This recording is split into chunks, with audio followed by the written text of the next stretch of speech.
Chapter 7 the walls of Babylon. एक बार Babylon का king और उसकी आर्मी थी। वो बेबीलोन से बाहर कहीं और काम से गए थे और इसी बात का फायदा उठा के दुश्मनों के ट्रूप्स ने बेबीलोन को घेर लिया था और वो बेबीलोन के अंदर घुस के उसे कॉन्कर करना चाहते थे। बेबीलोन में रहने वाले लोग बहुत डर गए थे। उन्हें यही डर था कि कहीं दुश्मन बेबीलोन के अंदर ना घुस जाए। बट सिर्फ एक चीज थी जिसने दुश्मनों को अंदर घुसने से रोका हुआ था, और वो थी बेबीलोन्स की बड़ी और स्ट्रॉन्ग वॉल्स। उन वॉल्स के पास एक गार्ड खड़ा रहता था जिसका नाम बंजार था, और बंजार को हर चीज की खबर रहती थी क्योंकि वो वॉल्स के बहुत करीब था, और इसीलिए बेबीलोन के लोग हमेशा खबर के लिए बंजार के पास जाते थे। और जब भी वो लोग बंजार से उन वॉल्स के बारे में और दुश्मनों के बारे में पूछते तो बंजार हमेशा यही कहता कि उनकी वॉल्स बहुत स्ट्रांग हैं। दुश्मनों ने उन वॉल्स को गिराने की कई कोशिशें की हैं, बट वो कामयाब नहीं होंगे क्योंकि वो वॉल्स बहुत स्ट्रांग हैं। और फिर जब दुश्मनों से वो वॉल्स नहीं गिरेंगी तो वो वापस चले जाएंगे। एंड गेस वॉट, जैसा बंजार ने कहा था बिल्कुल वैसा ही हुआ। काफी दिनों तक कोशिश करने के बाद जब वो वॉल्स नहीं गिरी तो दुश्मन वापस चले गए। अब आप सोच रहे होंगे कि हम यहां पैसों के बारे में सीखने आए हैं और बीच में ये स्टोरी कहां से आ गई।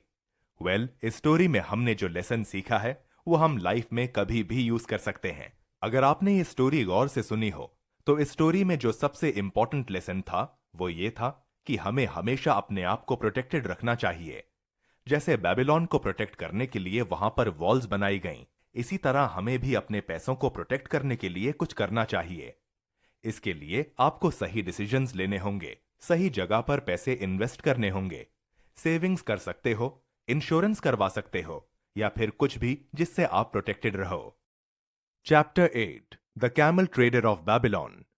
बेबीलोन में एक आदमी होता है जिसका नाम होता है तर्कद। तर्कद एक बहुत ही पुअर आदमी होता है। उसकी हालत बहुत खराब होती है। ना तो उसके पास खाने के लिए कुछ था, और तो और उसने सबसे बहुत ज्यादा कर्जा भी ले रखा था।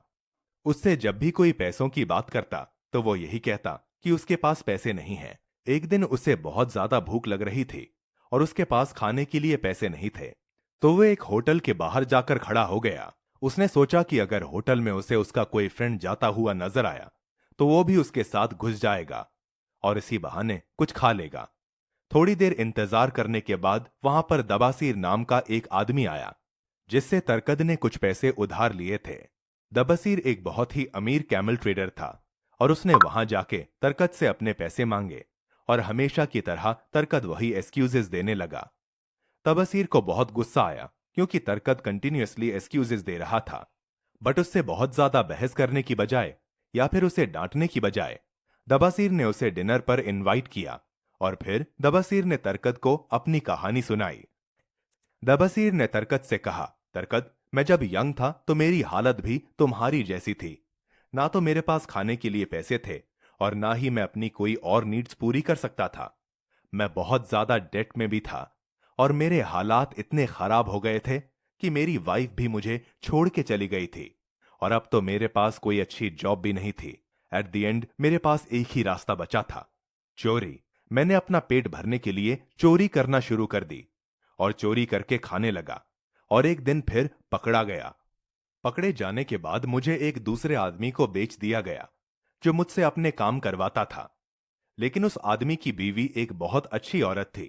उस औरत ने मुझे मेरी गलती का एहसास दिलाया और मुझसे कहा कि अगर मैं वाकई आजाद रहना चाहता हूं तो मुझे लोगों को फेस करना होगा और हर चीज की रिस्पॉन्सिबिलिटी लेनी होगी, और अगर मैं ऐसा नहीं करूंगा तो मैं हमेशा एक कैदी रह जाऊंगा।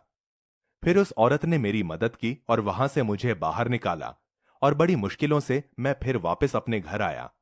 और जब मैं घर आया तो मेरी हिम्मत ही नहीं हो रही थी कि मैं किसी को फेस करूं। मेरा बस दिल चाह रहा था कि मैं अपनी जान दे दूं। बट फिर मुझे वो बातें याद आई जो उस औरत ने मुझे बताई थी कि अगर मुझे वाकई आजाद होना है तो मुझे लोगों को फेस करना होगा और सारी रिस्पॉन्सिबिलिटी खुद लेनी होगी। और उस औरत ने जो कहा था मैंने वही किया। शुरू में तो मुझे काफी परेशानी हुई, बट मैंने हार नहीं मानी और आहिस्ता आहिस्ता अपना सारा कर्जा वापस कर दिया। अब आप भी सोच रहे होंगे कि आखिर दवासीर ने ऐसा कैसे किया। ये मैं आपको नेक्स्ट चैप्टर में बताऊंगा कि दबासीर ने ऐसा कैसे किया।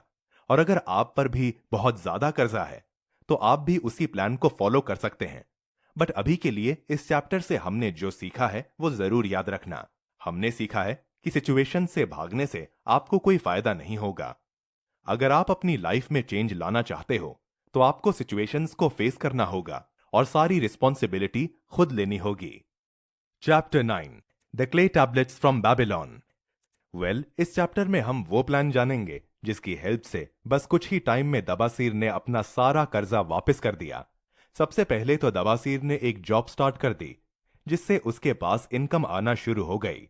इसके बाद उसने उन सारे लोगों की एक लिस्ट बनाई जिनसे उसने पैसे लेकर रखे थे, और लिस्ट में वो पैसे भी मेंशन किए जो उसने पे करने थे।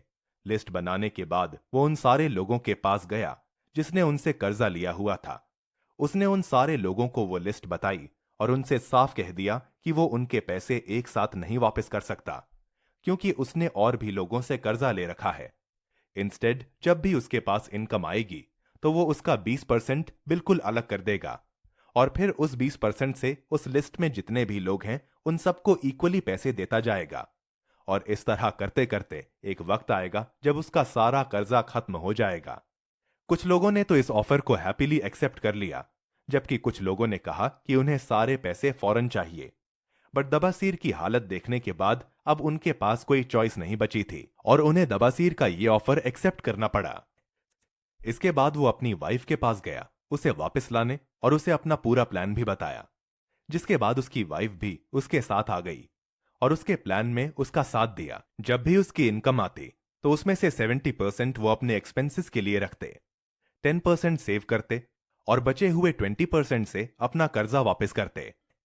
कुछ महीनों तक उन्हें यह तकलीफ उठानी पड़ी, बट आहिस्ता आहिस्ता उसका कर्जा कम होता गया और एक टाइम आया जब फाइनली उसने अपना सारा कर्जा वापस कर दिया था।